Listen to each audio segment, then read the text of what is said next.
Welcome to my channel. My name is Priska Jordan, and if you value your personal style over fashion, then you're gonna love it here. In today's video, I wanted to share with you some of my worst outfits because I find that I learn as much from my mistakes as I do my successes. So in today's video, we're going to talk about good and bad fashion trends, finding colors that are truly flattering, and the difference between cut and fit. These are my worst outfits and how I fix them, starting with the first problem. For this video, I made a photo album on my computer called The Outfits I Dislike the Most. And if you want to be really humbled, then try that activity.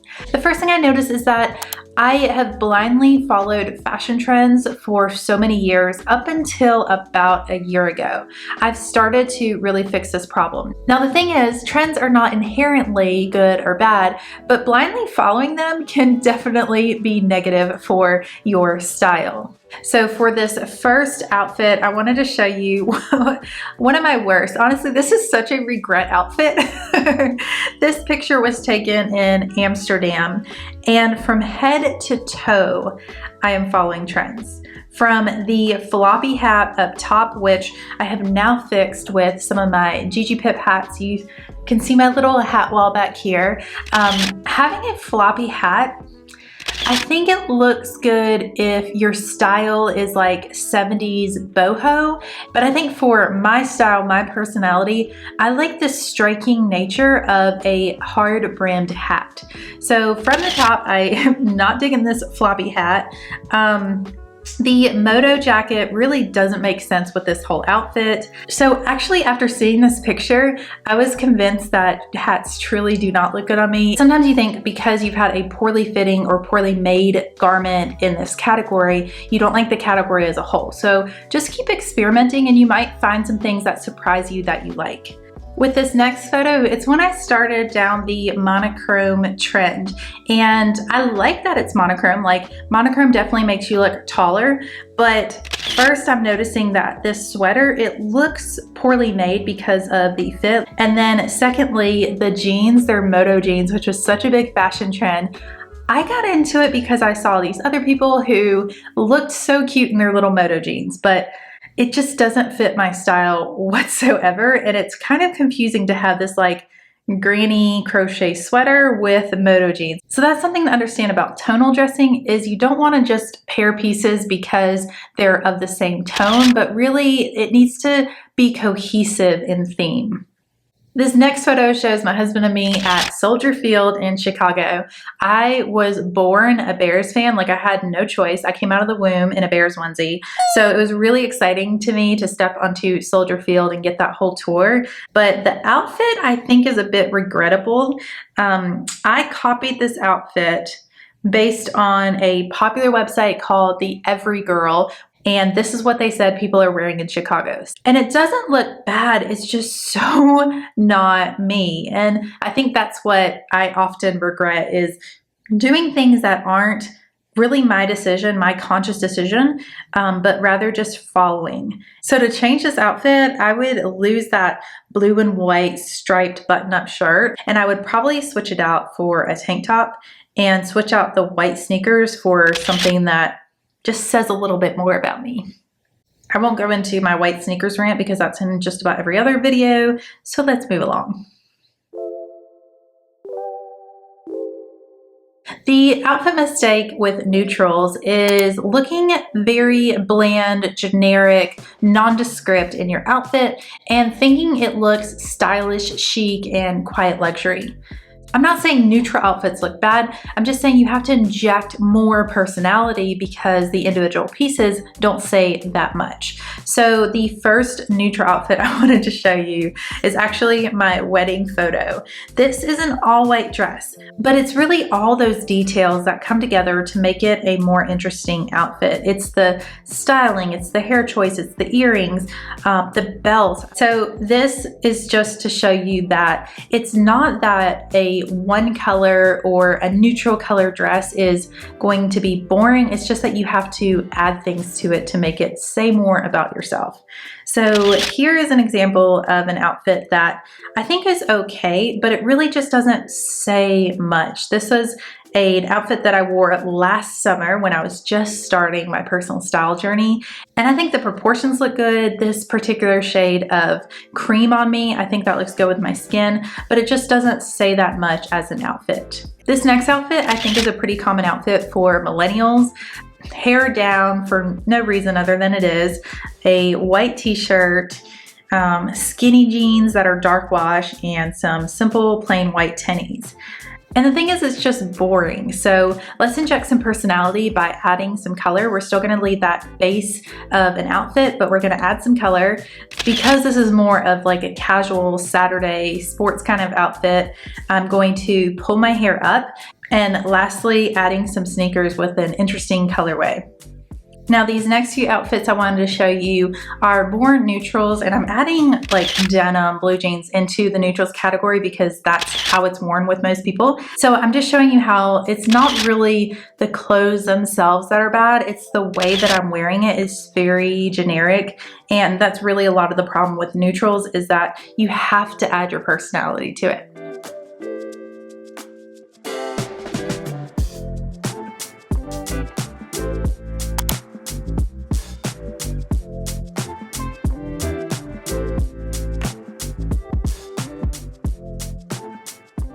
So I've given you the pros and the cons of neutrals, but it doesn't mean that every color is going to be super flattering on you. I think it's really important to find the colors that flatter your skin tone, your style, your personality. And let's take a look at some of my mistakes in this category. So I think the first mistake that I've made is trying to have a vibe that is different than who I really am. In this first example, I have a dress here. It's a color that doesn't look so great on my skin tone. Just because something looks good on a hanger or on a model does not mean that it translates the same to my skin. Here's another example. I had these leopard pants, and really there were a lot of leopard pieces that I had when I was younger, and it really kind of clashes with the warmth of my skin tone. But I loved the leopard trend. I still wear leopard. Actually, leopard is back in style again, especially leopard mini skirts. So I never stopped wearing mine. Good for me. This leopard skirt is super cute, but the tank top that I was wearing with it when I first got it, this is another earthy, dusty color that just doesn't really look good on my skin tone. So I fixed it by finding a tank that works with this skirt, works with my style, and is nice and bright and really flatters, I think, my vibe better. Here's another outfit that isn't super flattering on me. Not only is it just not my style, like this whole business casual thing, that's not really me. The color of the chambray, I think, also really just washes out the radiance of my complexion. So I swapped it out for a similar style blouse that not only is a brighter color, but has this like really rich sheen to it, which I think really complements my style a lot better. So we're looking for pieces that complement our bodies, including shape, skin color, hair color, our pieces that complement our style, how we like to express ourselves outwardly, and that complement our lifestyle, so what we do day to day. These are the types of mistakes that we can learn from and build better style long term.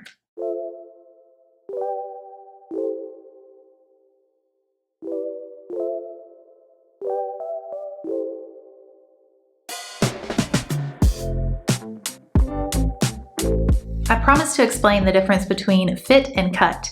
Some people use it interchangeably, but from what I've gathered, for a dress, for example, it can be cut in an A-line, it can be cut asymmetric. That doesn't necessarily mean that the fit is going to be different. The fit refers to how tight or loose something is. For example, you could have a blazer that is a tailored cut, but a loose fit. Or you could have a blazer that is a tailored cut, but a tight fit. So let's look at some of my fit issues. These pants, which are supposed to be kind of denim looking, they are baggy style trousers that are cropped in length and have a low waist. Every single one of those descriptors is a bad one for me. Like, this checks all the boxes for a bad fit. With this next outfit, the fit of the top is good. It's just the way I'm styling it, but I did decide to make it a little bit more casual by choosing a hoodie that had a cropped cut and a baggier fit. So it kind of balances out those really tight skinny jeans and those chic boots. The last garment I want to talk about when it comes to fit is jeans.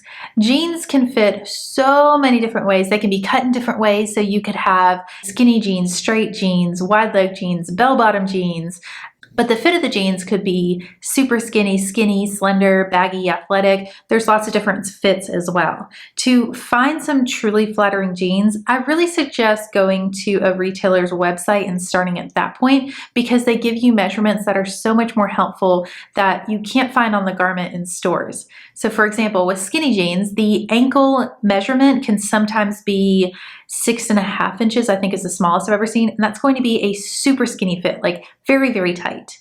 But it could be up to 9 inches, which is going to be a little bit less fitted and probably look a little bit more modern if you're into skinny jeans. So looking at that measurement, I think, is really important. Here's an example of an outfit I really didn't like. I think I shot this for a video this year, actually. And it wasn't until I saw the photo that I realized the problem. These jeans are straight leg jeans, but they're so well fitted, they do look like skinny crop jeans or capris. And that's just not really flattering there. So after I saw this photo, I actually got rid of these jeans. But here's another example of an outfit with skinny jeans and where I swapped it for straight leg crop jeans. And you can see that the straight leg just looks way more flattering and more balanced for my curves.